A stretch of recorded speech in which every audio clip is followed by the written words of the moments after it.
ज्या विद्यार्थ्यांनी आपल्या चॅनलवरचे आधीचे व्हिडिओज बघून अभ्यास केलेला होता, इंग्लिश ग्रामर कसं आहे नेमकं ते समजून घेतलेलं होतं, त्या विद्यार्थ्यांना आजचा पेपर खूप सोपा गेलेला असणार आहे.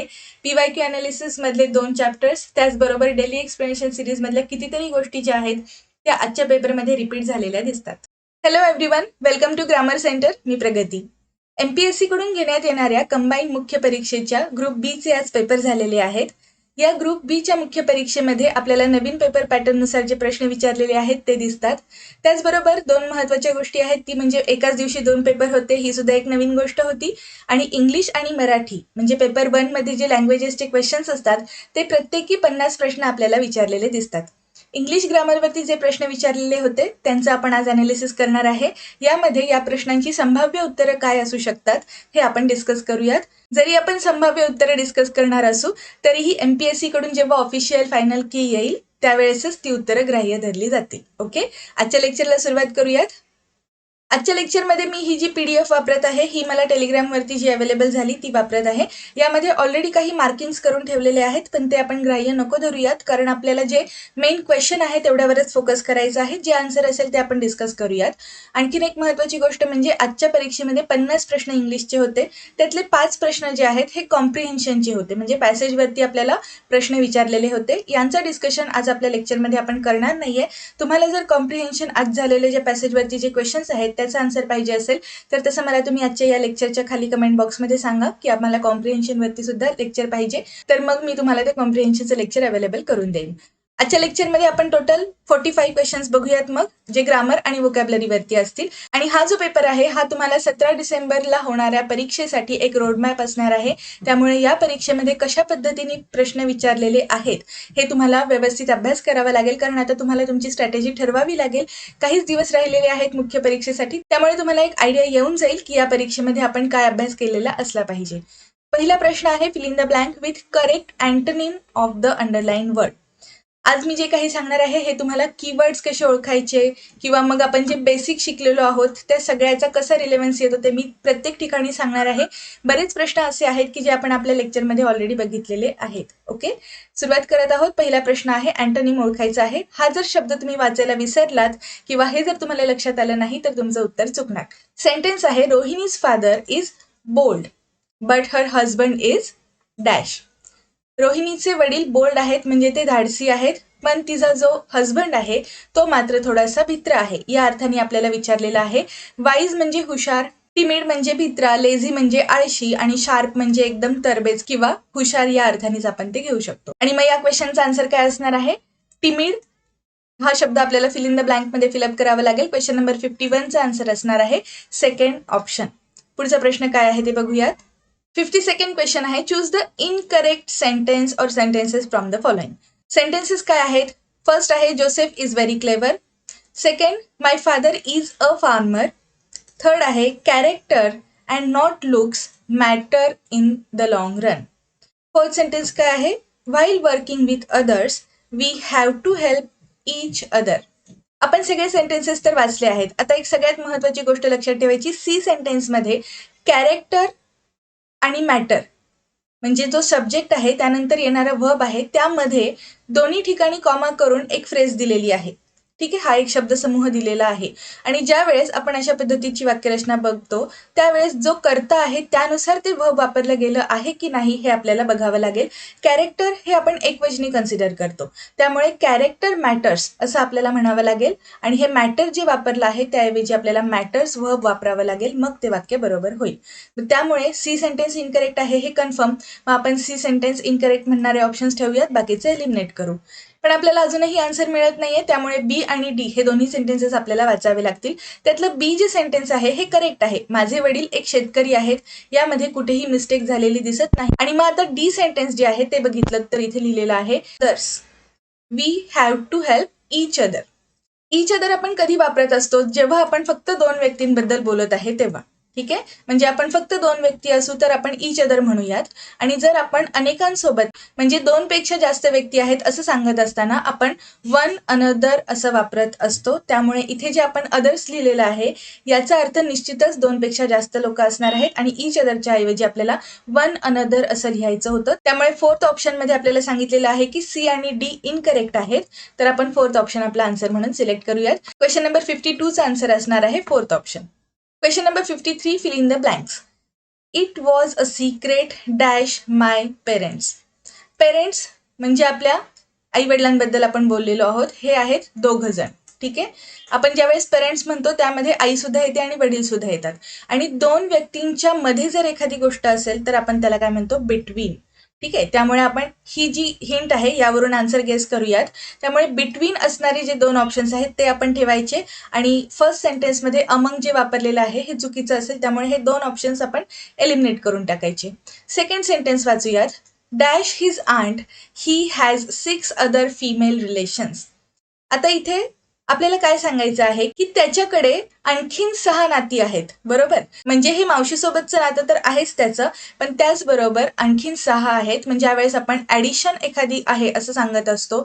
सो त्या ऍडिशनल गोष्टीसाठी आपण कोणतं प्रिपोजिशन वापरतो, बिसाइड्स. आणि हे आपण आपल्या डेली एक्सप्लेनेशन सिरीजच्या क्वेश्चन्समध्ये डिटेलमध्ये बघितलेलं होतं की बिसाइड प्रिपोजिशन कसं वापरलं जातं, बिसाइड्स कसं वापरायचं. आणि त्यावेळेस मी एक मुद्दा देखील सांगितला होता की फक्त हे एसचं ॲडिशन केलेलं आहे. फक्त एस एंडला वापरल्यामुळे बिसाइड आणि बिसाइड्स या दोन्ही प्रिपोजिशन्समध्ये भरपूर डिफरन्स आहे. वाक्यातल्या अर्थामध्ये पण एकदम बदल होतो. त्यामुळे आपल्याला इथे बिसाइडच्या ऐवजी बिसाइड्स वापरायचं होतं. आणि इथे आपण दोन फिल इन द ब्लँक्स जरी ओळखले तरी आपल्याला ऑप्शन मिळत होता. फोर्थ ऑप्शन हे आपला आन्सर असणार आहे. तरी हे आपण जे थर्ड सेंटेन्स आहे ते एकदा वाचून बघूयात. Lord Rosebery took her in to dinner. Question number 53चा आन्सर असणार आहे answer option fourth. Next question आहे चूज द करेक्ट सेंटेन्स. आपल्याला बरोबर वाक्य ओळखायचं आहे. फर्स्ट सेंटेन्स आहे he has made quite a fortune. Second आहे she sang last night beautifully at the concert. आणि सी सेंटेन्स आहे you gave me a big shock. त्यातलं हे जे सेकंड सेंटेन्स आहे हे मी आपल्या डेली एक्सप्लेनेशन सिरीजमध्ये घेतलेलं होतं, म्हणजे थोडाफार बदल झालेला आहे. पण इथे सॅंगच्या ऐवजी डान्स हे आपण वर्ब वापरलेलं होतं आणि आपण ते वाक्य बघितलेलं आहे. हा क्वेश्चन आहे ॲडव्हर्ब्सचा. मग ज्या वेळेस आपल्याला एका वाक्यामध्ये एकापेक्षा जास्त ॲडव्हर्ब्स दिसतात. आता या ठिकाणी ब्युटिफुली हे काय आहे, ॲडव्हर्ब ऑफ मॅनर. आणि त्यानंतर ॲडव्हर्ब ऑफ प्लेस आहे. ॲडव्हर्ब ऑफ प्लेस काय आहे, ॲट द कॉन्सर्ट. आणि त्यानंतर ॲडव्हर्ब ऑफ टाइम दिलेलं आहे आणि ते कोणतं वापरलेलं आहे, लास्ट नाईट.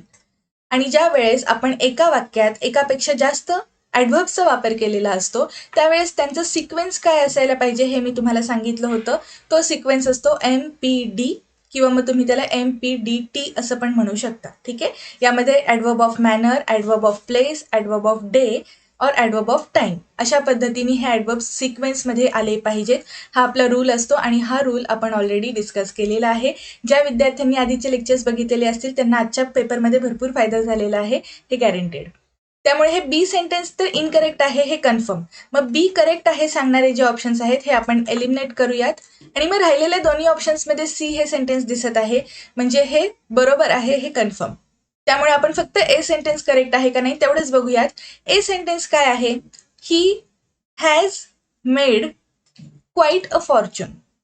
आता इथे क्वाईट हे ॲडव्हर्ब वापरलेलं आहे आणि ज्या वेळेस वाक्यामध्ये दोन व्हर्ब्स दिसतात त्यावेळेस आपण काय करतो, त्या दोघांच्या मध्ये ॲडव्हर्ब वापरतो.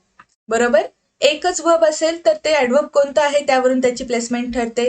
जर वाक्यामध्ये दोन व्हर्ब्स दिलेले असतील तर त्या दोघांच्या मध्ये आपण ॲडव्हर्ब वापरतो. आणि या ज्या वाक्यरचना आहेत म्हणजे ह्या कशा फ्रेम करायच्या हे आपण आपल्या टेन्सच्या सिरीजमध्ये सुद्धा बघितलेलं आहे. त्याचबरोबर SP बक्षी यांची जी लेक्चर सिरीज आपण कंडक्ट करत आहोत आपल्या चॅनलवरती त्यामध्ये देखील मी तुम्हाला हा रूल वारंवार सांगितलेला होता की तुम्हाला दोन व्हर्ब्स आल्यानंतर जर ॲडव्हर्ब वापरायचं असेल तर दोघांच्या मध्ये वापरायचं. त्यामुळे इथे ही जी ॲडव्हर्बची प्लेसमेंट आहे ही चुकीची आहे. इथे काय असायला पाहिजे होतं, he has quite made a fortune. आणि त्यामुळे ए सेंटेन्स करेक्ट नाही हे आपल्याला कळलं. मग आपल्याला काय सांगितलंय, करेक्ट सेंटेन्स ओळखा. त्यामुळे आपण फक्त सी सेंटेन्स करेक्ट आहे असं म्हणूयात आणि क्वेश्चन नंबर 54चा आन्सर काय लिहूयात, फर्स्ट ऑप्शन. नेक्स्ट क्वेश्चन आहे choose the best option to fill in the blank. Dash does not concern me. या ठिकाणी तुम्हाला जर वाक्यरचना बनवता येत असतील तर याचं उत्तर तुम्हाला 1 सेकंदात मिळणार होतं. मी तुम्हाला आधी देखील सांगितलेलं आहे की WH टाईपचे जे क्वेश्चन्स असतात ते फ्रेम करत असताना बऱ्याच विद्यार्थ्यांचं कन्फ्युजन होतं आणि तुम्हाला प्रश्न विचारताना जे हेल्पिंग वर्ब्स असतात त्यांची पोझिशन कशी असली पाहिजे हे जर समजलं तर तुम्हाला वाक्यरचना करणं सोपं जातं. या ठिकाणी या वाक्यात पंक्च्युएशन मार्कमध्ये शेवटला फुल स्टॉप दिलेला आहे. इथे आपल्याला प्रश्न विचारायचा नाही. त्यामुळे प्रश्न विचारणारे जे आपले इथे सेंटेन्सेस दिसत आहेत, ज्या वाक्यरचना दिसत आहेत, त्या वाक्यरचना एलिमिनेट करून आपल्याला उत्तर मिळालं असतं. ऑप्शन्स जर आपण बघितले तर व्हॉट ही हॅज डन हा आपला एक नॉर्मल सेंटेन्सचा भाग होईल. पण जर आपण म्हटलं व्हॉट हॅज ही डन तर हा क्वेश्चन होऊन जाईल. Third option what did he do इथे सुद्धा क्वेश्चन होतो आणि व्हॉट डज ही डू या ठिकाणी देखील क्वेश्चनच विचारला जात आहे. त्यामुळे हे तिन्ही ऑप्शन्स आपले चुकतील कारण आपल्याला प्रश्न विचारायचाच नाहीये आणि मग 3 ऑप्शन्स चुकत आहेत याचा अर्थ आन्सर जे असणार आहे ते फर्स्ट ऑप्शनच असणार आहे. What he has done does not concern me त्यांनी जे केलेलं आहे त्यामुळे मला त्रास होत नाही असं हे वाक्य आहे. अशा पद्धतींच्या वाक्यरचनांचा अभ्यास तुम्हाला करायचा असेल तर तुम्ही आपली टेन्सची सिरीज एकदा नक्की फॉलो करा. त्यामुळे तुम्हाला बऱ्याच गोष्टी क्लिअर होतील. नेक्स्ट क्वेश्चन आहे if you come the bank will be able to help you. Option B आहे had I known it I would come to you. आणि थर्ड सेंटेन्स आहे unless the floods went down we shan't be able to drop food packets. हे जे तिन्ही sentences आहेत यामध्ये आपल्याला conditional sentences दिलेले दिसतात आणि कंडिशनल सेंटेन्सेसचं ऑलरेडी मी PYQ अनालिसिस आपल्या चॅनलवरती केलेलं आहे.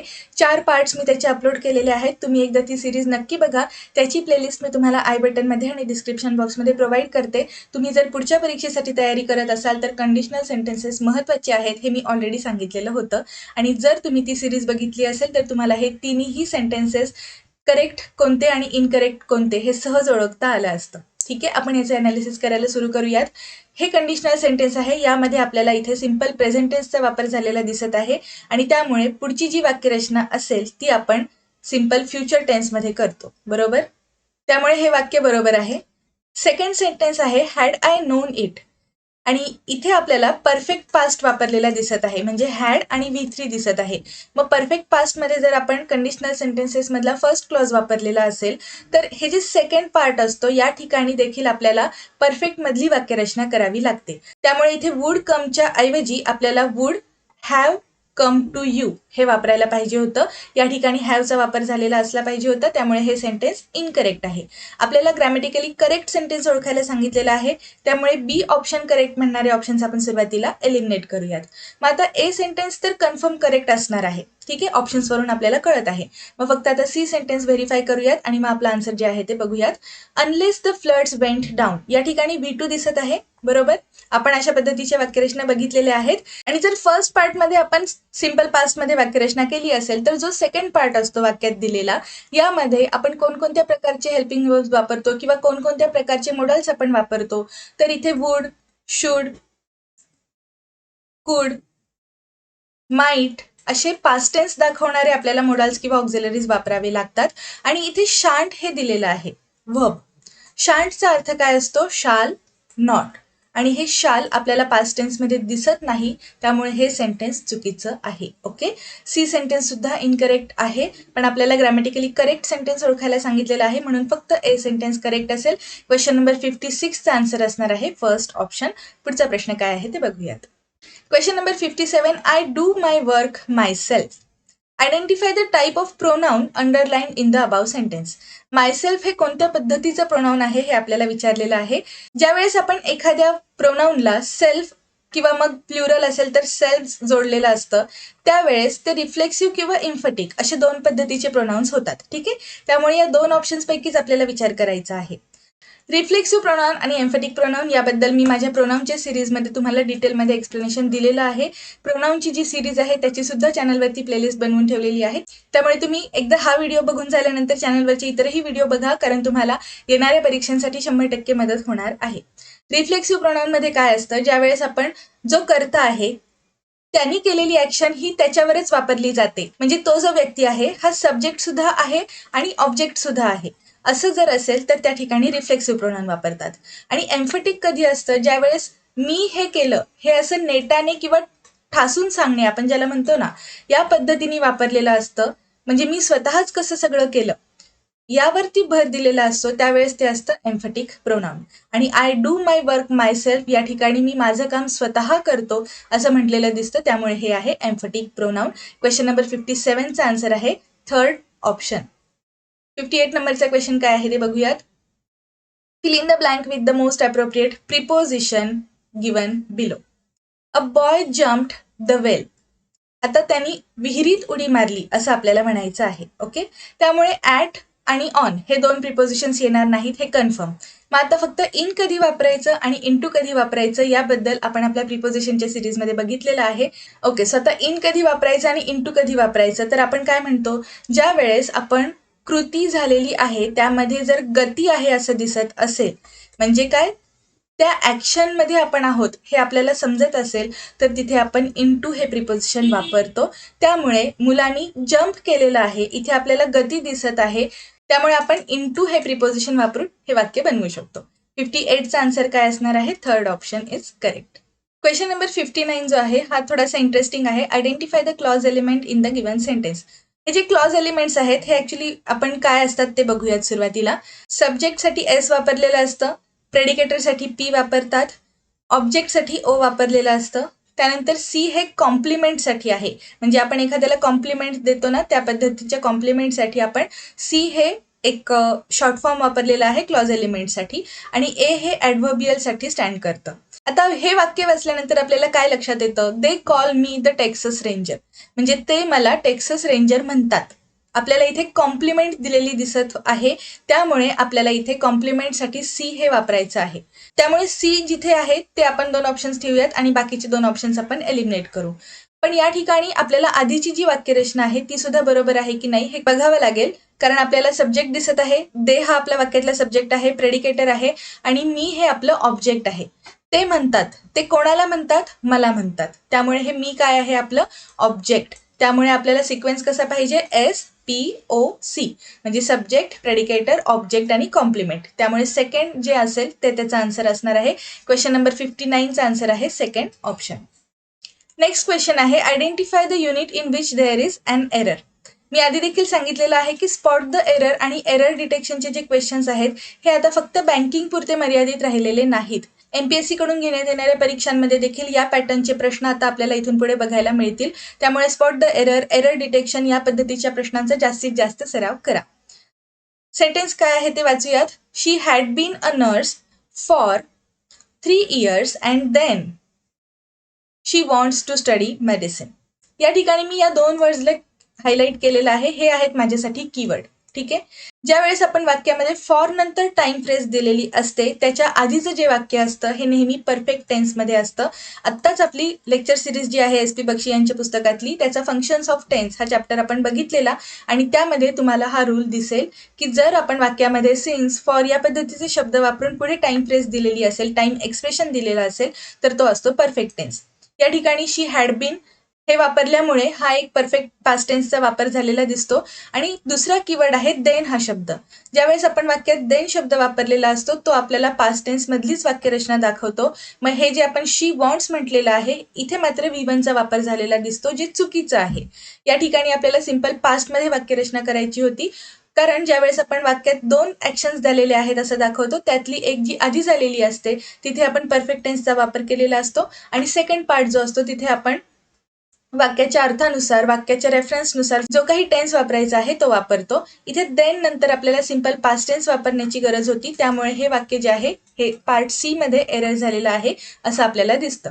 इथे करेक्शन करण्याची काय गरज आहे, शी वॉन्ट्स टू स्टडी मेडिसिनच्या ऐवजी आपल्याला शी वॉन्टेड टू स्टडी मेडिसिन असं म्हणावं लागेल. आणि आपला हा जो पार्ट आहे यामध्ये एरर आहे, म्हणून कोणत्या पार्टमध्ये एरर झालेला आहे तर पार्ट सी मध्ये एरर झालेला आहे हे सांगणारा थर्ड ऑप्शन आपण लिहूयात. या ठिकाणी मी परत एकदा आन्सर लिहिते. क्वेश्चन नंबर 60चा आन्सर असणार आहे थर्ड ऑप्शन. तुम्हाला अशा पद्धतीच्या बेसिक वाक्यरचना समजून घ्यायच्या असतील तर आपल्या SP बक्षीची जी लेक्चर सिरीज आपण कंडक्ट करत आहोत ती नक्की बघा. त्यात आपण जी रिव्ह्यू एक्सरसाइज सोडवली होती त्या ठिकाणी आपल्याला असे प्रश्न बरेच बघितलेले, टोटल 60 प्रश्नांचा आपण तिथे अभ्यास केलेला आहे. त्यामुळे तुम्ही रिव्ह्यू एक्सरसाइज तर एकदा नक्की बघाच. पुढचा प्रश्न काय आहे, choose the correctly punctuated sentences for the following. Punctuation मध्ये सर्रास डायरेक्ट स्पीच मधले सेंटेन्सेस दिलेले दिसतात, त्यामुळे त्यांचा थोडासा व्यवस्थित अभ्यास करायचा. या ठिकाणी हे जे वाक्य दिलेलं आहे, Akbar said to Tansen, will you take me to him, या प्रश्नाला आपल्याला व्यवस्थित पंक्च्युएट करायचं आहे. मी आता काय म्हटलं, या प्रश्नाला आपल्याला पंक्च्युएट करायचं आहे. त्यामुळे ज्या ठिकाणी क्वेश्चन दिसत आहे तेवढे आपण ऑप्शन्स ठेवूयात, बाकीचे सेंटेन्सेस एलिमिनेट करून टाकूयात. ओके, त्यामुळे ए आणि सी एलिमिनेट होतात. आणि त्यानंतर मग अकबर आणि तानसेन हे दोन आपल्याला प्रॉपर नाउन्स दिसतात. आणि आपला रूल काय आहे, प्रत्येक प्रॉपर नाउनचं जे फर्स्ट लेटर आहे ते नेहमी कॅपिटल वापरलेलं असतं. आणि हा रूल आपण आपल्या नाउन्सच्या सिरीजमध्ये कव्हर केलेला आहे. अकबर आणि तानसेन हे दोन्ही आपल्याला कॅपिटलमध्ये दाखवणारा बी ऑप्शन इथे दिसत आहे. आणि त्याचबरोबर आणखीन 2 नियम मी तुम्हाला सांगते. ज्या वेळेस आपण डायरेक्ट स्पीच मधली वाक्यरचना करत असतो त्यामध्ये हे जे रिपोर्टेड वर्ब मधलं जे सेंटेन्स आहे ते वापरून झाल्यानंतर इथे कॉमा दिलेला असला पाहिजे. डबल इन्व्हर्टेड कॉमा नंतर जे पहिल्यांदा सेंटेन्समध्ये लेटर येतं ते देखील कॅपिटल असलं पाहिजे. म्हणजे या ठिकाणी मी तुम्हाला वेगवेगळे रूल्स कव्हर करण्याचा प्रयत्न करत आहे. या इथे आपण कोणकोणते रूल्स बघितले ते मी फक्त तुम्हाला क्विकली रिवाइज करून सांगते. रिपोर्टेड वर्ब मध्ये आपल्याला जे काही सेंटेन्स दिलेला आहे त्यानंतर आपण कॉमा वापरतो. त्यानंतर डबल इन्व्हर्टेड कॉमा दिलेला असतो. पहिलं लेटर जे असतं ते कॅपिटल असतं. त्यानंतर वाक्य कसं आहे त्यामध्ये पंक्च्युएशन मार्क कोणता आला पाहिजे, त्यावरून फुल स्टॉप वापरायचा, क्वेश्चन मार्क वापरायचा, एक्सक्लेमेटरी साईन वापरायचं. अशा पद्धतीने तुम्हाला वाक्य वाचल्यानंतर समजतं की नक्की कोणतं साईन इथे शेवटला पाहिजे. आणि त्यानंतर डबल इन्व्हर्टेड कॉमा कम्प्लीट अशी ही वाक्यरचना असते. आणि हे पूर्ण जे रूल्स आहेत हे कव्हर करणारा आपल्याला बी सेंटेन्स दिसत आहे. त्यामुळे बी इज करेक्ट सांगणारा आपल्याकडे सेकंड ऑप्शन आहे, ते आपला आन्सर म्हणून सिलेक्ट करूयात. क्वेश्चन नंबर 61चा आन्सर आहे second option. Question number 62. Which of the following is or are the correct negative sentences for? खाली एक वाक्य दिलेलं आहे त्याच्यासाठी निगेटिव्ह सेंटेन्स ओळखायचा आहे. आणि ज्या वेळेस आपल्याला अफर्मेटिव्ह सेंटेन्स मधून निगेटिव्ह सेंटेन्स मध्ये वाक्यरचना करायची असते त्यावेळी आपल्याला एक बेसिक रूल आहे, तो म्हणजे वाक्याचा अर्थ बदलू द्यायचा नाही. वाक्याचं मिनिंग न बदलता आपल्याला निगेटिव्ह सेंटेन्स करायचं आहे. हे जर तुम्ही विसरलात तर तुम्हाला ऑप्शन मिळणार नाही. सेंटेन्स आहे, we admit that we went to see a film. आम्ही मान्य करतो की आम्ही मूवी बघायला गेलो होतो. हे असं वाक्य आहे. त्यामुळे आपल्याला हा जो पुढचा पार्ट आहे कंजंक्शन वापरल्यानंतर that we went to see a film हा कुठेही चेंज होऊ द्यायचा नाही. आम्ही पिक्चर बघायला गेलो होतो हेच वाक्य असायला पाहिजे. पण अर्थ न बदलता आपल्याला याला निगेटिव्हमध्ये कन्वर्ट करायचं आहे. ते कसं ते बघूयात. त्यासाठी आपण सगळे सेंटेन्सेस जे दिलेली आहेत ते वाचूयात. फर्स्ट आहे, we admit that we did not go. मग या ठिकाणी वी डिड नॉट गो म्हणजे आम्ही गेलो नाही असा अर्थ होतो, त्यामुळे हे चुकेल. सेकंड सेंटेन्स आहे, we admit going not to see a film. इथे देखील आपल्याला असंच दिसत आहे की आम्ही गेलो नाही, त्यामुळे ए आणि बी हे इनकरेक्ट आहेत. मग ए आणि बी करेक्ट आहेत असं म्हणणारे जे ऑप्शन्स आहेत ते आपण एलिमिनेट करून टाकले तर आपल्याला आपला आन्सर मिळत आहे. तरी देखील आपण सी आणि डी दोन्ही सेंटेन्सेस वाचूयात. We deny that we did not go to see a film. दोन निगेटिव्ह जर आपण एकाच वाक्यात वापरले तर ते वाक्य पॉझिटिव्ह होतं आणि हे वाक्य निगेटिव्ह नाही. त्यानंतर डी जे सेंटेन्स आहे, वी डू नॉट डिनाय. डिनायचा अर्थ काय असतो, अमान्य करणे. आणि ॲडमिट करणे म्हणजे काय, मान्य करणे, बरोबर. आणि या सेंटेन्समध्ये वी डू नॉट डिनाय म्हणजे आम्ही अमान्य करत नाही. आणि अमान्य करत नाही म्हणजेच काय, तर मान्य करतो, बरोबर. त्यामुळे वाक्याचा अर्थ बदलू न देता निगेटिव्ह सेंटेन्सेस बनवायची असतात. किंवा निगेटिव्ह टू अफर्मेटिव्ह जरी सांगितलं तरीही वाक्याचा अर्थ, मूळ जो वाक्याचा अर्थ आहे तो कुठेही बदलू द्यायचा नाही. आणि तुम्हाला जर हे लक्षात असेल म्हणजे अफर्मेटिव्ह टू निगेटिव्ह करताना अर्थ बदलू न देणं हे जर तुम्हाला माहिती असेल तर उत्तर तुम्हाला सहज मिळालं असतं. क्वेश्चन नंबर 62चा आन्सर असणार आहे फोर्थ ऑप्शन म्हणजे डी मध्ये जे दिलेलं सेंटेन्स आहे हे करेक्ट आहे. 63 क्वेश्चन आहे, she gave the boy a book, change the sentence into passive voice. आपण पॅसिव्ह व्हॉइसच्या वाक्यरचनांसाठी पीवायक्यू सिरीज कंडक्ट केलेली होती. या पीवायक्यू सिरीजमध्ये मी तुम्हाला हिंट दिलेली की V3 आधी सेंटेन्सेसचे जे ऑप्शन्स आहेत ते ठेवा. या ठिकाणी वॉज गिवन हे दिसत आहे म्हणजे बी सेंटेन्स इनकरेक्ट आहे हे कन्फर्म. मग बी करेक्ट आहे असे जे सांगणारे ऑप्शन्स आहेत ते एलिमिनेट करून टाकायचे. राहतात 2 ऑप्शन.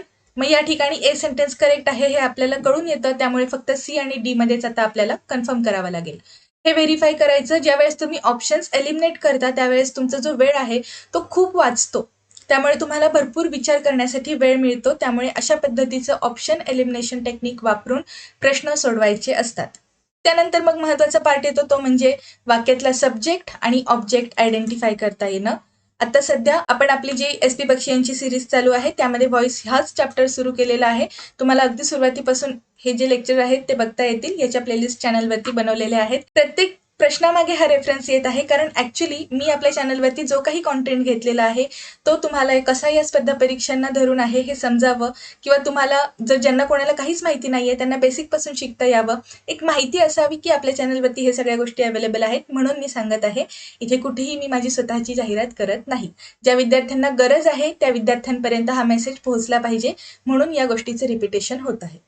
ओके, सो मी सांगत होते की सब्जेक्ट आणि ऑब्जेक्ट आयडेंटिफाय करता आलं पाहिजे. वाक्य आपण परत एकदा वाचूयात. She gave the boy a book. या वाक्यामध्ये आपल्याला सब्जेक्ट दिसत आहे, तो आहे शी हा करता. त्यानंतर ऑब्जेक्ट्स मात्र दोन आहेत आपल्याकडे, डायरेक्ट आणि इनडायरेक्ट. डायरेक्ट ऑब्जेक्ट आहे बुक आणि इनडायरेक्ट ऑब्जेक्ट आहे बॉय, पण हे दोन्हीही ऑब्जेक्ट्सच आहेत. आणि आपण याआधी देखील बघितलं होतं की जो ह्युमनली ऑब्जेक्ट असतो त्यांनी देखील वाक्याची सुरुवात करण्याची एक पद्धत आहे पॅसिव्ह व्हॉइसमध्ये. त्यामुळे the boy was given a book by हर हे वाक्य देखील बरोबर असणार आहे. आणि जे ऍक्च्युली ऑब्जेक्ट आहेत त्यांनीच वाक्याची सुरुवात झालेली आहे ना, यावरून सुद्धा आपण गेस करू शकतो a book was given to the boy by her. त्यामुळे हे सी सेंटेन्स देखील करेक्ट असणार आहे. बुक देण्याची जी क्रिया आहे ही तिच्याकडून मुलाकडे झालेली आहे. त्यामुळे या दोन्ही वाक्यांमध्ये आपल्याला करेक्ट पॅसिव्ह व्हॉइस दिसत आहे. ए आणि सी करेक्ट आहे हे सांगणारे आपल्याला सेकंड ऑप्शन दिसत आहे. 63चा आन्सर असणार आहे सेकंड ऑप्शन. तुम्हाला व्हॉइसच्या लेक्चरसाठी जे काही डिटेल PYQ अनालिसिस आपण केलेलं आहे ते एकदा नक्की बघा, कारण तुम्हाला येणाऱ्या परीक्षेसाठी त्याचा खरंच खूप फायदा होणार आहे. हे मी खूप जेन्युइनली सांगत आहे. ज्या विद्यार्थ्यांना गरज आहे त्यांच्यासाठी हा मेसेज पोहोचला पाहिजे, कारण मी माझ्या व्हॉइसच्या लेक्चर्समध्ये स्ट्रक्चर पासून PYQ अनालिसिस मध्ये तुम्ही स्मार्ट ट्रिक कशी वापरू शकता हे सुद्धा मी तिथे प्रॅक्टिकली दाखवलेलं आहे. नेक्स्ट क्वेश्चन काय आहे ते बघूयात. Which of the following is correct noun form of the word destroy. Destroy या शब्दाला आपण करेक्ट नाउन मध्ये कशा पद्धतीने बनवू शकतो ते विचारलेलं आहे आपल्याला. जर आपण डिस्ट्रक्टिव्ह म्हटलं तर ते ऍडजेक्टिव्ह होईल, डिस्ट्रक्ट म्हटलं तर ते व्हर्ब होईल, डिस्ट्रक्टिंग म्हटलं तर हे ऍडजेक्टिव्ह देखील असू शकतं, आणि डिस्ट्रक्शन हे मात्र कंपल्सरी नाउनच असणार आहे. आपण ज्यावेळेस एखादा शब्द असतो इंग्लिशमध्ये तर तो शब्द जर व्हर्ब असेल तर त्यापासून नाउन आणि ऍडजेक्टिव्ह बनले जातात. जर एखादं नाउन असेल तर त्यावरून देखील व्हर्ब आणि ऍडजेक्टिव्ह बनतात. त्यामुळे हे सगळे इंटर रिलेटेड आहेत. अशा पद्धतीचे जे काही वर्ड्स असतात त्यांचा अभ्यास तुम्ही केला पाहिजे. 64चा आन्सर असणार आहे सेकंड ऑप्शन. डिस्ट्रक्शन हे करेक्ट फॉर्म असणार आहे. 65th क्वेश्चन काय आहे. Find the one word for underline words. One word सबस्टिट्यूशनचा क्वेश्चन आहे. वन हु इज गुड जज ऑफ अन आर्ट. काही विद्यार्थ्यांना याचा ऍक्च्युली अर्थ माहिती देखील नसेल, पण आपण आन्सर एलिमिनेट करून ऍटलिस्ट आपली प्रोबॅबिलिटी बरोबर येण्याची जी आहे ती वाढवू शकतो. हिपोक्रेट आणि पायोनियर हे दोन शब्द आपण ऐकलेले असतात. पायोनियर म्हणजे काय, जो एखाद्या गोष्टीला सुरुवात करतो. हिपोक्रेट म्हणजे काय, की जो स्वतःच जे काही बोलत आहे ते ऍक्सेप्ट करत नाही, तो वेगळा वागतो. त्यामुळे हे दोन शब्द माहितीतले आहेत, हे एलिमिनेट करू शकतो. कार्टोग्राफरचा अर्थ असतो मॅप्स बनवणारा माणूस. म्हणजे जे मॅप बनवले जातात, नकाशे बनवले जातात, तो बनवणारा माणूस असतो कार्टोग्राफर. आणि इथे जे दिलेलं आहे कॉन्सर हा वन वर्ड सबस्टिट्यूशन याचा आन्सर असणार आहे. One who is a good जज of an art is called as connoisseur. 65चा आन्सर असणार आहे फर्स्ट ऑप्शन. नेक्स्ट क्वेश्चन काय आहे ते बघूयात. Select the correct word for the following group of words. इथे सुद्धा एक वन वर्ड सबस्टिट्यूशन साठीच आपल्याला क्वेश्चन विचारलेला आहे. ही एक फ्रेज दिलेली आहे. One who talks much with little sense. म्हणजे एखादी व्यक्ती खूप बोलत असेल पण त्यामध्ये काहीतरी तथ्य नसेल किंवा मग त्याला खूपच कमी महत्व असेल, या अर्थाने आपल्याला कोणता वन वर्ड सबस्टिट्यूशन वापरायचा ते इथे सांगितलेलं आहे. पहिला शब्द आहे गॅरलस. गॅरलस म्हणजे अशी व्यक्ती की जी खूप बोलत असते, बडबडत असते, त्याला म्हणायचं. सेकंड आहे गॉर्मंड. याचा अर्थ असतो की जो खाण्यामध्ये भरपूर एक्सपर्ट आहे किंवा ज्याला बरंच त्यामधलं कळतं, आपण त्याला थोडक्यात खवय्या सुद्धा म्हणू शकतो. आणि ग्रिगेरियसचा अर्थ असतो की सोशल किंवा आपण त्याला मराठीमध्ये समाजशील असं म्हणू शकतो. या अर्थाने ग्रिगेरियस हा शब्द वापरलेला असतो. वन वर्ड सबस्टिट्यूशनच्या या क्वेश्चनचा आपला आन्सर फर्स्ट ऑप्शन हेच होतं. तरीही आपण इतर प्रश्नांमध्ये किंवा इतर ऑप्शन्समध्ये जे काही शब्द दिलेले आहेत त्यांचं सुद्धा मिनिंग बघितलेलं आहे. आता आपण पुढचा प्रश्न काय आहे ते बघूयात. Question number 67, select the correct option to complete the given sentence. दोन आपल्याला इथे फिल इन द ब्लँक्स दिलेले आहेत, म्हणजेच हा प्रश्न आपण डबल फिलर्सचा आहे असं म्हणूयात. या सेंटेन्समध्ये आपल्याला कोणत्या पद्धतीचं व्हर्ब आणि ॲडजेक्टिव्ह वापरायचं आहे ते तुम्हाला कळण्यासाठी आपण एक सेंटेन्स वाचूयात आधी. Honest bureaucrats hate to be dash by their dash bosses. या प्रश्नाच्या आन्सरसाठी तुम्ही डिरेक्टली जे ऑप्शन्स आहेत त्यामधले जे शब्द आहेत ते वापरून बघितले तरीही तुम्हाला आन्सर मिळू शकतं. यामध्ये आपण हा जो सेकंड ऑप्शन दिलेला आहे तो जास्त योग्य बसत आहे दोन्हीकडे.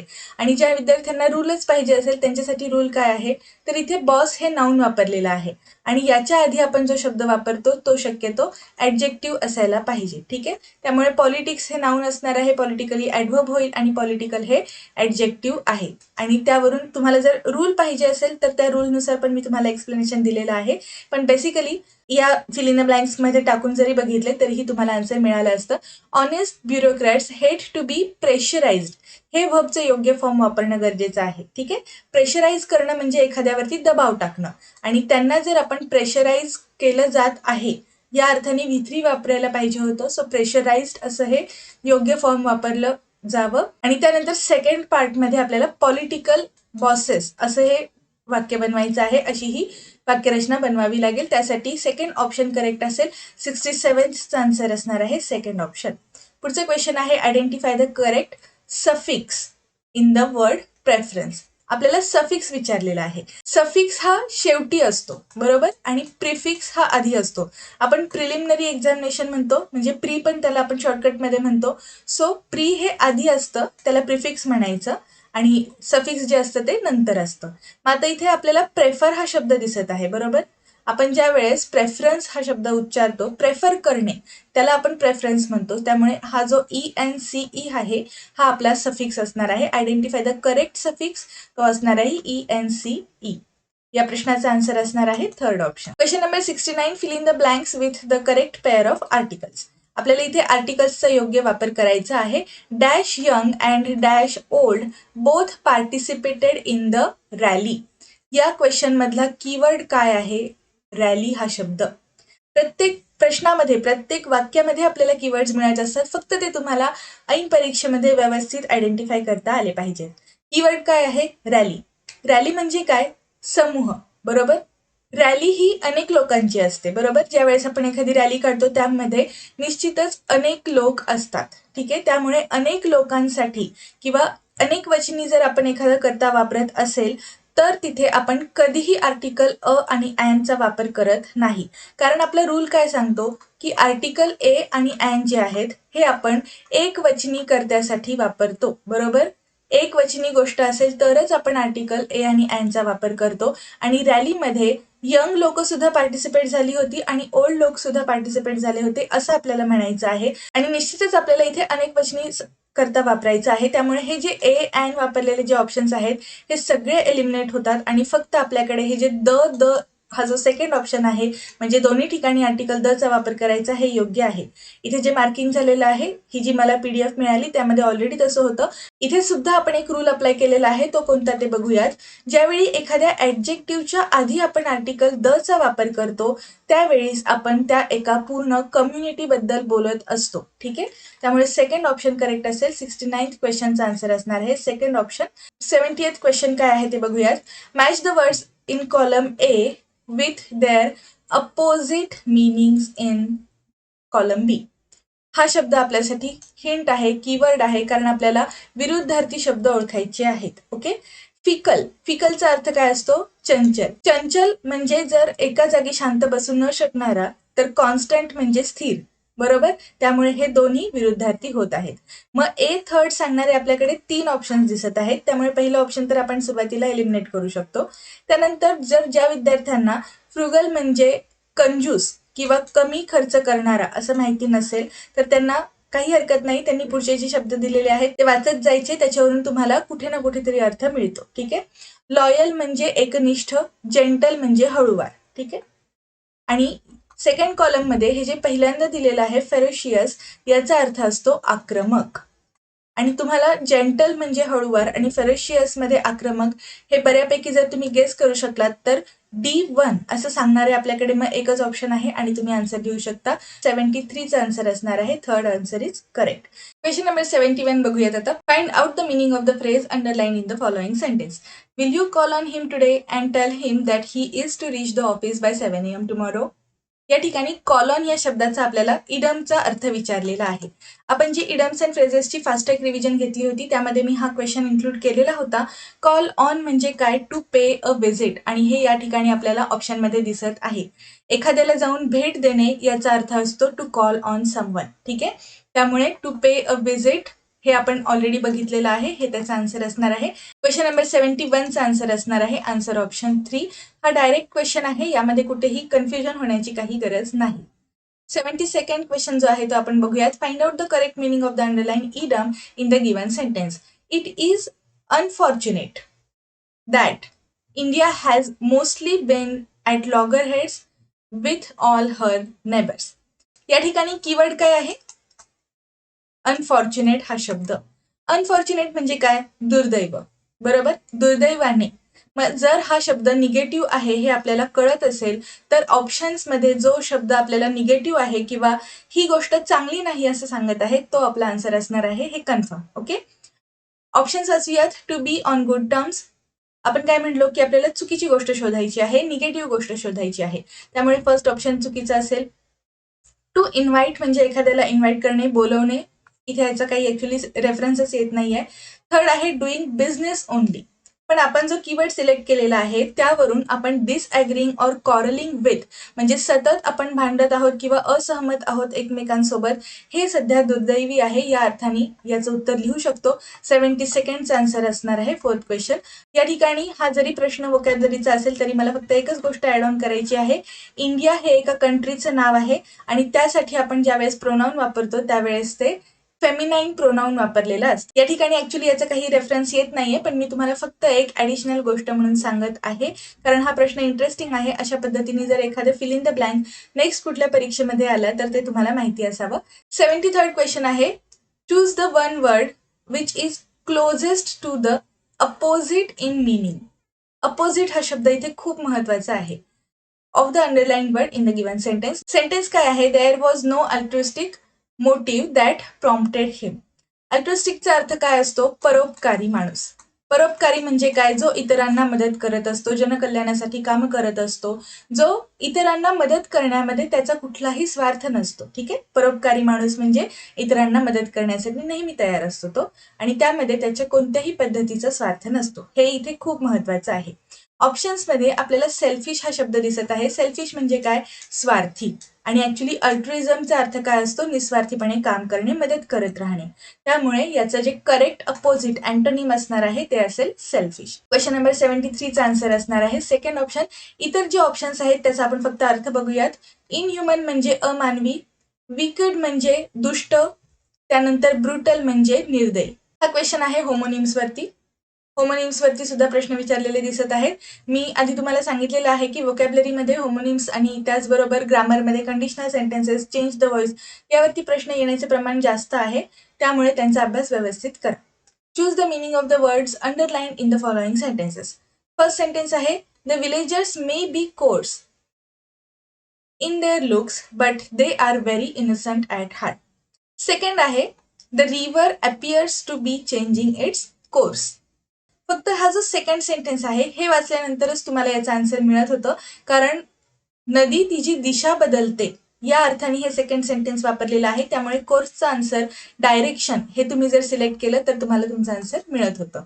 त्यामुळे फर्स्ट आणि सेकंड दोन्हीकडे आपल्याला हे करेक्ट मीनिंग दाखवणारे शब्द दिसत आहेत. 74चा आन्सर असणार आहे फोर्थ ऑप्शन. नेक्स्ट क्वेश्चन आहे find out the meaning of the words underline in the given sentences. सेमच क्वेश्चन आहे, मगाशी सुद्धा आपल्याला 2 वाक्य दिलेली होती, तशाच पद्धतीचा हा क्वेश्चन इथे रिपीट झालेला दिसत आहे. फर्स्ट आहे urban employment is a major problem, आणि सेकंड आहे he is the soul of urbanity and wit. आता अर्बॅनिटी म्हणजे काय? सभ्यता, शिष्टाचार याला म्हणायचं असतं अर्बॅनिटी. आणि विट हा जो पुढे शब्द दिलेला आहे यामध्ये शब्दांचा जो वापर आहे हा स्किलफुली केला जातो, सो त्याला म्हणायचं असतं विट. त्यामुळे अर्बॅनिटी हा शब्द सेकंड वाक्यामध्ये सभ्यता आणि शिष्टाचार या अर्थाने वापरलेला आहे. त्यामुळे बी मध्ये आपण जे सॉफिस्टिकेशन वापरलेलं आहे हे याच्याशी मिळतं जुळतं आहे, कारण दोन्ही शब्दांचे अर्थ सिमिलर असतील. किंवा मग सेकंड हिंट आहे ती म्हणजे अर्बन या शब्दाचा अर्थ. अर्बन म्हणजे शहरी हे आपल्याला माहिती आहे, पण अर्बन एम्प्लॉयमेंट म्हणजे काय? शहरातली एम्प्लॉयमेंट किंवा शहरातला रोजगार.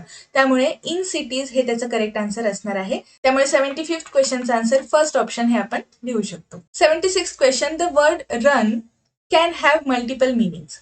बरोबर, रन या शब्दाला वेगवेगळे अर्थ आहेत. In which of the following context does run represent the action of movement on foot. इथे त्यांनी सांगितलेलं आहे की रन हा शब्द आपण वेगवेगळ्या अर्थाने वापरलेला असू शकतो, पण त्याचा जो पळणे हा अर्थ आहे म्हणजे पायावरती केलेली जी मुवमेंट आहे त्या अर्थाने खालील कोणत्या वाक्यामध्ये हा शब्द वापरला ते आपल्याला ओळखायला सांगितलेलं आहे. फर्स्ट आहे, I need to go for a run to stay fit. मला जर हेल्दी फिट राहायचं असेल तर मला रनिंगला गेलं पाहिजे, मला पळायला गेलं पाहिजे. हा फर्स्ट सेंटेन्स आहे. सेकंड आहे, the water began to run out of the faucet. ज्यावेळेस आपण फॉसेट किंवा टॅप सोबत रन हा शब्द वापरलेला असतो त्यावेळेस तो नळ चालू राहणे किंवा चालू होणे या अर्थाने वापरतात. थर्ड सेंटेन्स आहे, शी रन्स अ सक्सेसफुल बिझनेस. ती एक बिझनेस सक्सेसफुली चालवते. त्यामुळे इथे फिजिकल मुवमेंट झालेली नाहीये. ठीक आहे, ऍक्च्युली पायांवरती चालण्याची प्रक्रिया नाहीये, तो बिझनेस ती व्यवस्थित हँडल करते या अर्थाने हा शब्द आहे. नेक्स्ट आहे, he has a long run ahead of him in the marathon. आता फक्त मॅरेथॉन या शब्दामुळे कन्फ्यूज होऊ नका, कारण याचा इथे काहीही संबंध नाही. He has a long run ahead म्हणजे त्याच्याकडे आणखीन बराच अवधी आहे. इथे ड्युरेशन साठी आपण हा शब्द वापरलेला आहे. आणि जर कोणाला कन्फ्युजन झालंच असेल तर याच्या आधी आपण एक शब्द बघितलेला होता लॉंग रन, सेम क्वेश्चन आपण बघितलेला, त्यावरून तुम्ही हे मिनिंग गेस करू शकत होता. ठीक आहे, सो आपल्याला आपलं उत्तर तर मिळालेलं आहे. 76 क्वेश्चनचा आन्सर असणार आहे फर्स्ट ऑप्शन. पुढचा क्वेश्चन आहे, which word represent the phrase excessively talkative. या आधीचे आपले जे काही लेक्चर्स झाले होते, डेली एक्सप्लेनेशन सिरीज असेल किंवा व्होकॅबलरीचे आपण जे काही आधीचे क्वेश्चन्स बघितलेले त्यामध्ये मी तुम्हाला LOQU हा शब्द लक्षात ठेवा सांगितलं होतं. हा शब्द जिथे कुठे येणार तिथे आपण बोलण्याशी संबंधित गोष्टी असतील हे सांगितलेलं होतं. ठीक आहे, आणि जर तुम्हाला इथे एक्सेसिव्हली टॉकेटिव्ह सांगितलं असेल तर आपण जो जास्त बोलतो त्याच्याबद्दल आपल्याला इथे विचारलेलं आहे. सो लोकेशियस हा त्याचं आन्सर असणार आहे. म्हणजे हार्डली एका सेकंदात तुम्हाला याचं आन्सर मिळत होतं. तरी देखील आपण बाकीचे जे शब्द आहेत त्यांचा एकदा अर्थ बघूयात. पुढच्या परीक्षांमध्ये समजा हेच प्रश्न असणार आहेत, हेच शब्द असणार आहेत जे तुम्हाला आयदर स्पेलिंगसाठी विचारले जाऊ शकतात और तुम्हाला synonyms, antonyms, one word substitution यासाठी विचारले जाऊ शकतात. त्यामुळे इतर ऑप्शनचा अभ्यास करणं देखील महत्त्वाचं आहे. ठीक आहे, टॅकिटॉनचा अर्थ काय असतो? मौन बाळगणे. आणि हा शब्द वनरक्षकच्या परीक्षेमध्ये आधी विचारलेला आहे, त्यामुळे ती जी PYQ आहे वनरक्षकची आपण सॉल्व्ह केलेली ती पण तुम्ही एकदा बघून घ्या. सेकंड आहे इव्हेसिव्ह. इव्हेसिव्हचा अर्थ असतो टाळाटाळ करणारा. थर्ड आहे रेटिसेंट. रेटिसेंटचा अर्थ असतो मितभाषी किंवा जो खूप कमी बोलतो. क्वेश्चन नंबर 77चा आन्सर असणार आहे fourth option. Question number 78, select the sentence with correct use of preposition. Sentences काय आहेत ते वाचूयात. My parents are concern in my health. My parents are concerned at my health. My parents are concerned for my health. आणि fourth sentence आहे, my parents are concern to my health.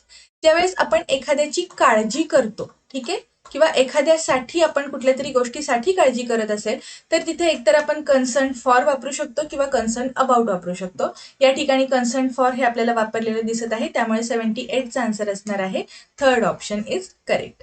79th question, identify the type of phrase underlined in the following sentence. Sentence काय आहे? The umbrella with a broken handle is mine. ज्यावेळेस एखाद्या noun बद्दल आपल्याला extra information देणारी phrase पुढे दिसत असेल तर त्याला आपण काय म्हणत असतो? Adjective phrase. ठीक आहे, एक अम्ब्रेला आहे, ती कशी आहे? विथ अ ब्रोकन हँडल, आणि ते आपल्याला इथे ऍडजेक्टिव्ह फ्रेज म्हणून वापरलेलं दिसतं. क्वेश्चन नंबर 79चा आन्सर काय असणार आहे? Third option. Question number 80, identify the grammatically correct sentence और सेंटेन्सेस. फर्स्ट आहे, his parents loves him a lot. Parents हे प्लुरल आहे त्यामुळे लव्ज इथे वापरणं चुकीचं आहे. आपल्याला जर सिंपल प्रेझेंटमध्ये वाक्यरचना करायची असेल तर आपल्याला V1चा फॉर्म वापरताना या ठिकाणी अनेक वचनामुळे एस किंवा ES वापरण्याची गरज नव्हती, म्हणून हे फर्स्ट सेंटेन्स इनकरेक्ट असणार आहे. मग एक करेक्ट आहे सांगणारे जे ऑप्शन्स आहेत ते आपण एलिमिनेट करूयात. त्यामुळे आता सेकंड आणि थर्ड ऑप्शन मध्ये जर तुम्ही बघितलं तर सी करेक्ट आहे हे दोन्हीकडे दिसतं. मग आता फक्त बी सेंटेन्स करेक्ट आहे का डी सेंटेन्स तेवढं व्हेरीफाय करूयात. बी सेंटेन्स आहे his courage won him honour आणि डी सेंटेन्स काय आहे they are been watched by the cops. हे वाक्य ऍक्च्युली आहे पॅसिव्ह व्हॉइस मधलं आणि आपण याआधी देखील बघितलेलं आहे की जर आपण टू बीच्या फॉर्म सोबत V3 वापरलेलं असेल तर आपण ते पॅसिव्ह व्हॉइस मधलं वाक्य बरोबर आहे असं समजतो. या ठिकाणी एकतर आर वॉच्ड वापरायला पाहिजे होतं किंवा मग हॅव किंवा हॅड पैकी एखादं हेल्पिंग वर्ब वापरून मग इथे बीनचा वापर झालेला असायला पाहिजे होता. इथे जो दिसत नाहीये त्यामुळे हे सेंटेन्स इनकरेक्ट आहे. त्यामुळे डी सेंटेन्स इनकरेक्ट आहे. तर आपण हा जो ऑप्शन आहे हा चुकीचाच आहे असं समजूयात आणि सेकंड ऑप्शन हे याचा आन्सर असणार आहे. क्वेश्चन नंबर 80चा आन्सर असणार आहे सेकंड ऑप्शन. आपल्याला करेक्ट सेंटेन्स ओळखायला सांगितलेले होते. बी आणि सी सेंटेन्सेस करेक्ट आहेत. नेक्स्ट क्वेश्चन आहे fill in the blank. Sentence काय आहे that he will be elected the prime minister dash. या वाक्यामध्ये आपल्याला नाउन क्लॉजचं हे सेंटेन्स आहे. दॅटनी वाक्याची सुरुवात झालेली दिसत आहे आणि दोन सिंपल सेंटेन्सेस आपल्याला ज्या वेळेस कॉम्प्लेक्स सेंटेन्समध्ये कन्वर्ट करायचे असतात त्यावेळेस आपण अशा पद्धतीची वाक्यरचना वापरलेली असते.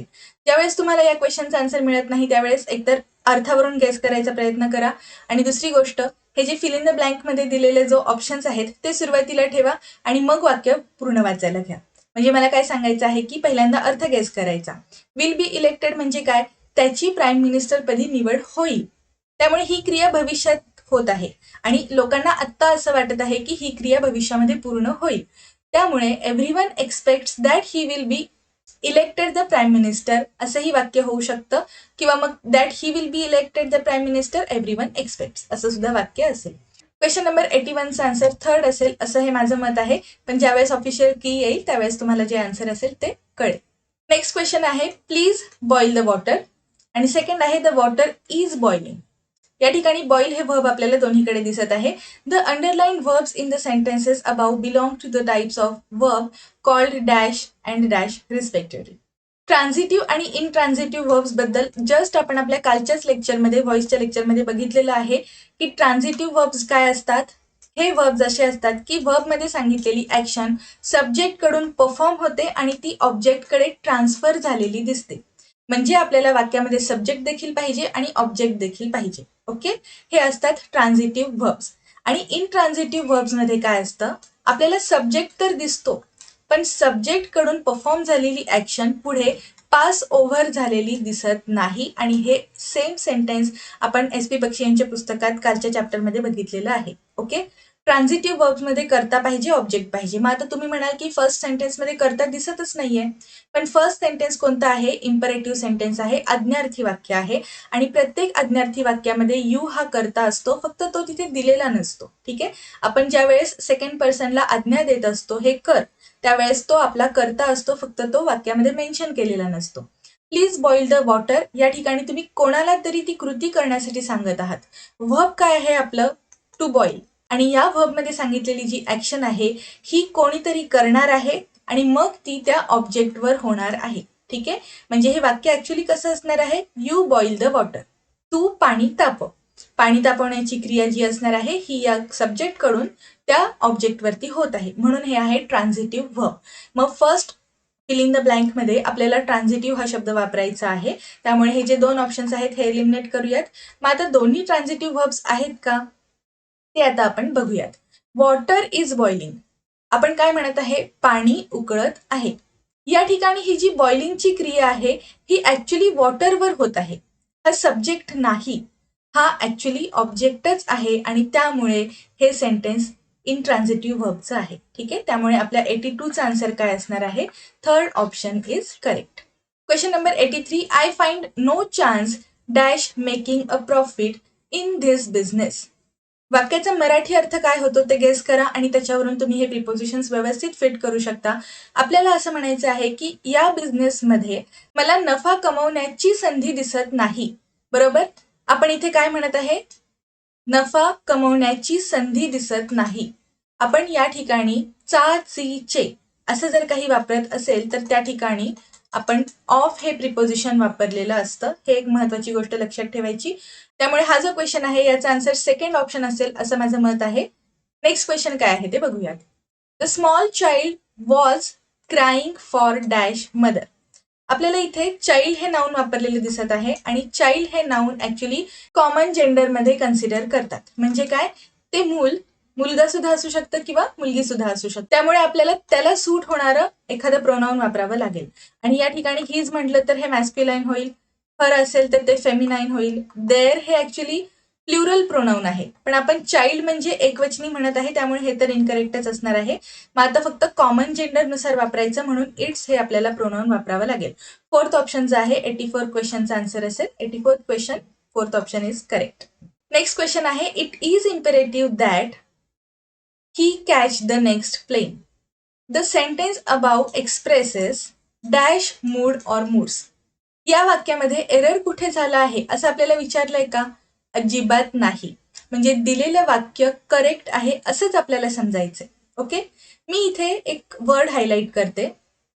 ही कॅच हा कोणता टेन्स आहे हे आपण ओळखू शकतो का? नाही. कारण जर नॉर्मल तुम्हाला टेन्सचा अभ्यास असेल तर इथे ही नंतर कॉटचा वापर झाला असला पाहिजे होता. म्हणजे ही कॉट म्हणजे V2 वापरलं असतं, किंवा मग ही कॅचेस. जर आपल्याला प्रेझेंटमध्येच वाक्यरचना करायची असली असती तर आपण काय वापरलं असतं? ही कॅचेस. पण या ठिकाणी हे जे सेंटेन्स आहे हे आहे सबजंक्टिव्ह मूड मधलं. आपल्या मनातल्या भावना दाखवण्यासाठी ज्या वेळेस आपण आपला एखादा हेतू, निश्चय अशा गोष्टी जर आपल्याला दाखवायच्या असतील तर त्यानुसार आपण क्रियापदाचा काळ ठरवतो आणि तो असतो subjunctive mood. Subjunctive mood, indicative mood, imperative mood या सगळ्या मूड्स बद्दल आपण आपल्या अगदी सुरुवातीच्या काही लेक्चर्समध्ये बघितलेलं आहे. आणि सबजंक्टिव्ह मूड मध्ये मी त्यावेळेस तुम्हाला 2 प्रकार असतात हे सांगितलं होतं. एक असतो पास्ट सबजंक्टिव्ह आणि प्रेझेंट सबजंक्टिव्ह. खूप वेळा लोकांना फक्त पास्ट सबजंक्टिव्ह म्हणजे अनरियल पास्ट एवढंच माहिती असतं, पण प्रेझेंट सबजंक्टिव्ह सुद्धा एक मूड असतो. आणि यामध्ये ज्या नॉर्मल वाक्यरचना असतात त्या न करता त्याचा जो व्हर्बचा काळ आहे तो मात्र बदललेला दिसतो. हे जर नॉर्मल वाक्य असलं असतं तर ते ही कॅचेस किंवा मग ही कॉट या दोन्ही पद्धतीचंच असायला पाहिजे होतं. पण या व्हर्बमध्ये तसं दोन्ही पद्धतीने वापरलेलं दिसत नाही आणि हे सेंटेन्स करेक्ट आहे हेच आपल्याला कन्सिडर करायचं आहे. हा प्रश्न अजिबात रद्द होणार नाही, अशा कन्फ्युजनमध्ये अजिबात जाऊ नका, कारण हे प्रेझेंट सबजंक्टिव्हचं वाक्य आहे हे क्लिअरली आपल्याला कळत आहे. ठीक आहे, 85चा आन्सर असणार आहे सेकंड ऑप्शन, कारण हा सबजंक्टिव्ह मूडचा प्रकार आहे. आपण पुढचा प्रश्न बघूयात जो वोकॅब्युलरीचा आहे. Complete the following idiomatic expression with correct option. Well, that's fine kettle of dash. I thought I was helping John, but he worked against me during the debate session. Actually phrase काय आहे? Fine kettle of fish. Fine kettle of fish ही एक phrase आहे. याचा अर्थ असतो एखादी awkward situation. ठीक आहे, म्हणजे फक्त आपल्याला फ्रेज जरी माहिती असेल तरी कळते. मग अशी मी तुम्हाला सांगितलं तसंच आहे हे, की हे जे वोकॅब्युलरी क्वेश्चन्स विचारलेले आहेत हे खूप डायरेक्ट आहेत. एक बेसिक रिडिंग जरी तुमचं झालेलं असेल तरी बऱ्यापैकी तुम्हाला प्रश्न सुटू शकतात. 92nd, fill in the blank with most appropriate option from the given below. Dash occurs when a part of something is used to refer to the whole. हा प्रश्न आहे फिगर्स ऑफ स्पीच वरती. त्या चारही शब्दांचा सुरुवातीला मी तुम्हाला अर्थ सांगते, मग आपण ऑप्शन काय आहे ते बघूयात. ॲलेगरी म्हणजे काय? रूपक अलंकार. ठीक आहे, ॲलेगरी. ॲपॉस्ट्रॉफी हा जो अलंकार आहे यामध्ये आपण एखाद्या व्यक्तीला संबोधत असतो, पण ती व्यक्ती किंवा ती गोष्ट प्रत्यक्षात तिथे असेलच असं नाही. त्यानंतर आहे सिनेक्डॉक. यामध्ये काय असतं? एखाद्या मोठ्या कम्युनिटीसाठी किंवा मोठ्या गोष्टीसाठी काही भागच वापरलेला असतो, त्याला म्हणायचं असतं सिनेक्डॉट, किंवा ही गोष्ट वायसे वर्सा सुद्धा होते. आणि फोर्थ जे आहे मेटोनिमी, यामध्ये आपण जे ओरिजिनल नाव आहे ते न वापरता दुसऱ्या कोणत्या तरी नावाने हाक मारलेली असते. हा प्रश्न तसा डिफिकल्ट आहे, असा एखादाच प्रश्न येतो की ज्याबद्दल आपल्याला काहीच आयडिया नसते. असे प्रश्न तुम्ही स्किप करू शकता. 92nd आन्सर असणार आहे थर्ड ऑप्शन. पुढचा क्वेश्चन काय आहे ते बघूयात. हा प्रश्न सुद्धा वोकॅब्युलरीचाच आहे, पण इथे आपल्याला एक सिनेरिओ दिलेला आहे, त्यावरून त्याचा आन्सर गेस करायचा आहे. सेंटेन्सेस काय आहेत ते वाचूयात. After presenting all the evidence in the court, the prosecutor delivered a powerful closing statement. प्रॉसिक्युटरनी क्लोजिंग स्टेटमेंट दिलेलं आहे, म्हणजे जजमेंट दिलेली आहे. ठीक आहे, हे महत्वाचं आहे. To drive home the seriousness of the crime. What does the phrase to drive home mean? मी आत्ताच मगाशी सांगितलं की कीवर्ड्स ओळखायचे आणि त्यावरून याचा आन्सर गेस करायचं. कीवर्ड आहे प्रॉसिक्युटर हा शब्द. प्रॉसिक्युटर म्हणजे काय? एक जजमेंट देणारा, न्यायनिवाडा करणारा व्यक्ती. त्यांनी हे सांगितलेलं आहे आणि हे क्लोजिंग स्टेटमेंट आहे. हा आणखीन एक कीवर्ड आहे याच क्वेश्चन मधला, कारण क्लोजिंग स्टेटमेंट हे नेहमी आपण एक निष्कर्ष काढलेला असतो किंवा मग जजमेंट म्हणून ते स्टेटमेंट दिलेलं होतं आणि ते महत्त्वपूर्ण असणार आहे. यावरून तुम्ही हे गेस करू शकत होतात. कधी कधी ज्यावेळेस व्होकॅब्युलरीचे प्रश्न आपल्याला समोर आलेले दिसतात त्यावेळेस काही ऑप्शन्स हे निरर्थक आहेत हे आपल्याला ऑप्शन वाचल्या कळतं. To return home after a long journey म्हणजे अगदी शब्दशः अर्थ घ्यायचा नाहीये. वाक्यात हे जे शब्द दिलेले आहेत, प्रोसिक्युटर, पॉवरफुल, क्लोजिंग स्टेटमेंट, हे जे शब्द आहेत हे उगीच दिलेले नाहीयेत. हे आपले कीवर्ड्स असतात आणि त्यावरून मग तुम्हाला गेस करायचं आहे. ठीक आहे. सेकंड ऑप्शन आहे टू फोर्सफुली कन्वे और एम्फसिस अ पॉइंट और मेसेज. ठीक आहे. मेसेज हा शब्द या ऑप्शन मधला आपला कीवर्ड आहे. थर्ड आहे to operate a vehicle and reach a destination. मी मगाशी म्हटलं तसं काही शब्द निरर्थक असतात, काही वाक्य निरर्थक असतात ऑप्शनमध्ये, ते एलिमिनेट करायला शिका. To invite someone to come to your residence. ठीक आहे. म्हणजे फक्त जो दिलेला अर्थ आहे शब्दशः तो घ्यायचा नाही. हे एकच तुम्हाला समजलं असेल तर तुम्ही या ऑप्शन पर्यंत पोहोचू शकत होता आणि मगाशी म्हटलं तसं कीवर्ड्स वरती फोकस करा. ठीक आहे. 93 जो क्वेश्चन आहे त्याचा आन्सर असणार आहे second option is correct. Question number 94, identify the idiom. That means to accept the consequences of one's action. आपण केलेल्या कृतीचे जे काही परिणाम असतील ते भोगण्यासाठी तयार राहणे. आणि याला डायरेक्ट फ्रेज आहे या सेम मिनिंगची, ती म्हणजे फेस द म्युझिक. एकदम डायरेक्ट क्वेश्चन आहेत व्होकॅब्युलरीवरचे, सोपे आहेत आणि प्रश्न. 94चा आन्सर असणार आहे थर्ड ऑप्शन. 95th क्वेश्चन आहे which of the following sentences correctly uses the meaning of the word overstated. आता तुम्हाला ओव्हरस्टेटेड हा शब्द जरी माहिती नसेल तरी तुम्हाला ओव्हर रेटेड हा शब्द ऐकून माहिती असेल. म्हणजे काही लोक आहेत की ज्यांना आपण खूप जास्त महत्व देऊन ठेवलेलं आहे, किंवा मग अंडर रेटेड म्हणजे ज्यांना आपण अगदीच नगण्य महत्व देतो. त्याच पद्धतीचं ओव्हर रेटेड आणि ओव्हरस्टेटेड असे शब्द वापरलेले असतात. तुम्हाला मी एक्स्ट्रा ॲडिशन सुद्धा सांगितलेली आहे की असा एखादा शब्द सुद्धा असतो ज्यांना आपण महत्व दिलेलं आहे जे ते डिझर्व करत नाहीत. हे एक महत्वाची गोष्ट आहे. म्हणजे त्यांना महत्व देण्याची इतकी गरज नसते पण त्यांना फार महत्व दिलेलं असतं. या अर्थाने आपल्याला कुठलं वाक्य आहे खालीलपैकी ते ओळखायचं आहे. फर्स्ट सेंटेन्स आहे she understated her accomplishments to impress the interviewer. या ठिकाणी अंडरस्टेटेड हा शब्द आलेला आहे आणि हे डिरेक्टली अपोजिट वापरलेलं आहे, त्यामुळे हे तर आन्सर आपलं नसेलच. सेकंड आहे ही डाऊन प्लेड द इम्पॉर्टन्स. या ठिकाणी देखील डाऊन प्लेड म्हणजे कमी दाखवलं असंच आहे, त्यामुळे पुढचं सेंटेन्स जरी नाही वाचलं तरीही चालणार आहे, पण मी वाचेल. He downplayed the importance of the project during the presentation. इथे सुद्धा महत्व कमी केलंच असा अर्थ निघत आहे. थर्ड आहे they exaggerated the size of the fish they caught. त्यांनी जो मासा पकडला त्याचा साईज त्यांनी वाढवून चढवून सांगितलं किंवा खूप जास्त आहे असं सांगितलं. आणि एक्झॅगरेटेड हे आपला आन्सर असणार आहे. ऍक्च्युली इथे तुम्हाला सिनोनिम्सच विचारलेले आहेत, फक्त 4 वेगवेगळे सेंटेन्सेस देऊन मग त्यातलं तुम्हाला ओळखायचं होतं. फोर्थ ऑप्शन काय आहे, the athlete achieved his goal through hard work and dedication. जर त्यांनी कष्टाने सगळं कमवलेलं असेल तर तो ते डिझर्व करतो. बरोबर. नॉन डिझर्विंग कॅन्डिडेटला अतिशय जास्त महत्व देणं म्हणजे ओव्हरस्टेटेड असतं. ठीक आहे. पण हे हार्डवर्क आणि डेडिकेशन असेल तर तो डिझर्व करतो ऍक्च्युली, त्याच्यामुळे हे सेंटेन्स इनकरेक्टच असेल आपलं उत्तर म्हणून. ठीक आहे. थर्ड सेंटेन्स हे आपलं उत्तर असणार आहे. 95th क्वेश्चनचा आन्सर आहे third option. Had you been there we could have fought it out with them. The underline clause in the sentence above exemplifies. आता हे सेंटेन्स कोणतं आहे हे आपल्याला ओळखायचं आहे. बेसिकली हा क्लॉज आहे आणि तो कोणता क्लॉज आहे तर ॲडव्हर्ब क्लॉज आहे हे कन्फर्म, कारण आपल्याला ऑप्शनमध्ये सगळीकडे ॲडव्हर्ब क्लॉजच दिसत आहे. मग आता तो ॲडव्हर्ब क्लॉजचा प्रकार ओळखायचा आहे.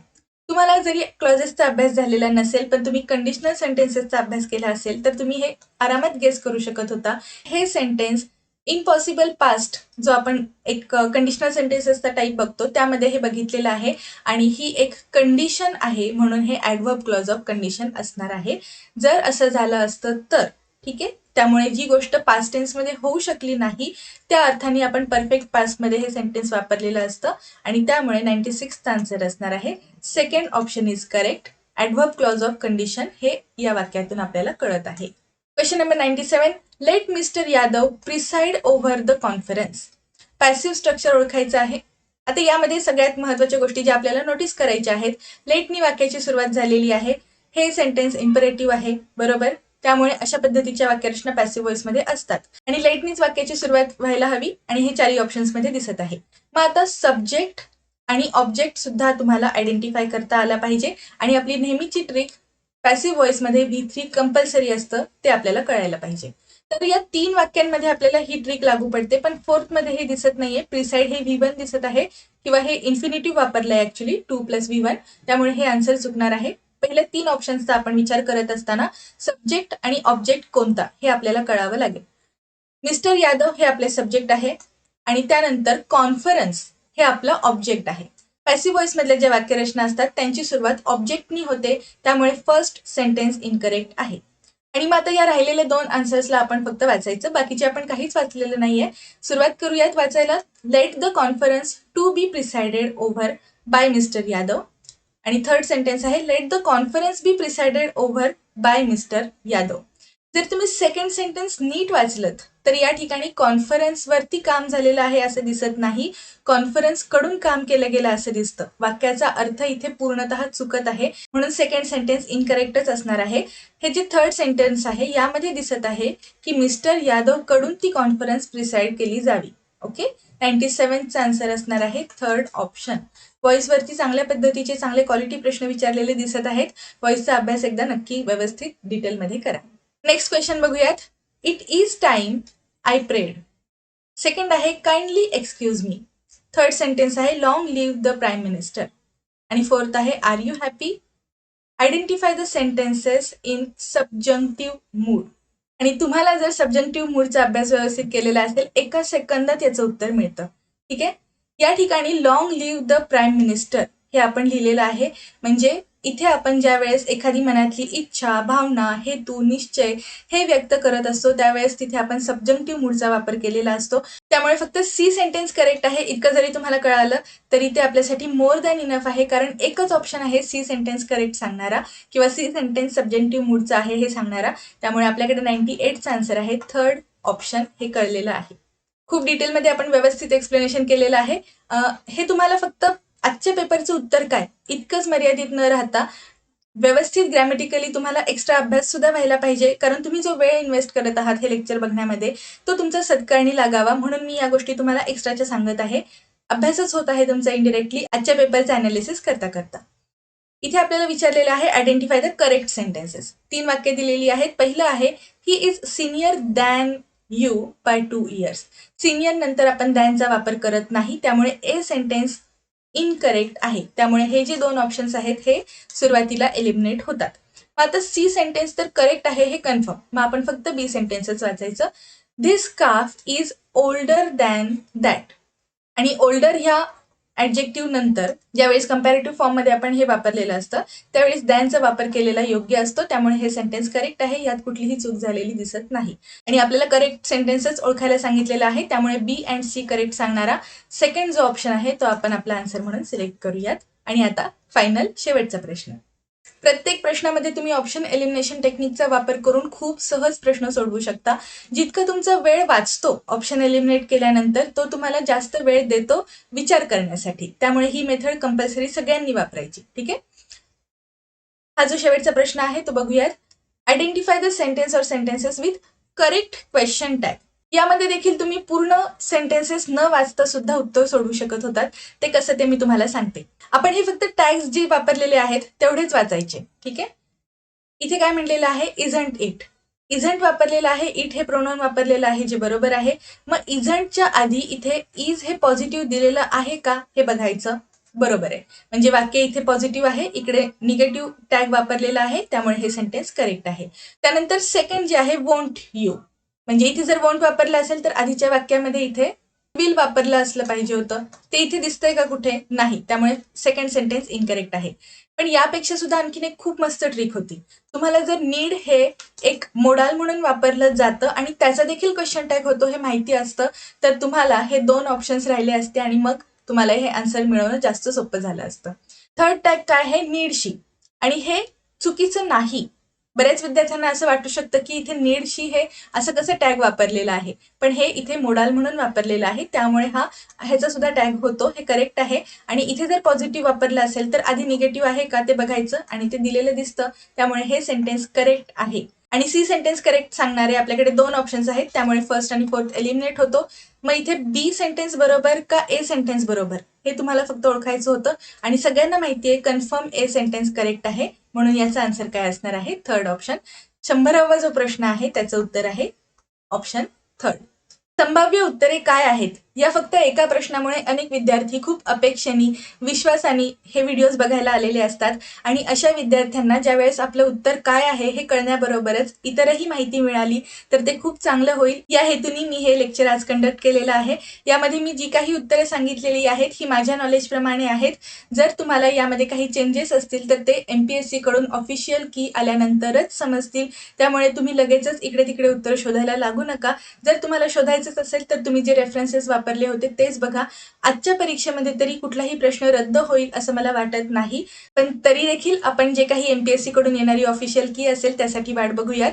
आजचा आपण इंग्लिशचा जो काही पेपर बघितला तो बघितल्यानंतर ऍक्च्युली मला खूप एक चांगलं सॅटिस्फॅक्शन मिळालं, कारण मी daily explanation series, vocabulary series किंवा मग आता जी आपण SP बक्षींची लेक्चर सिरीज चालू केली आहे, टेन्सची माझी जी सिरीज आहे, या वेगवेगळ्या सिरीजमध्ये ग्रामरचा जितका शक्य आहे तितका पार्ट मी तुम्हाला शिकवण्याचा प्रयत्न केलेला होता आणि त्यातले बरेच प्रश्न आपल्याला त्या बेसिसवर आलेले दिसत आहेत.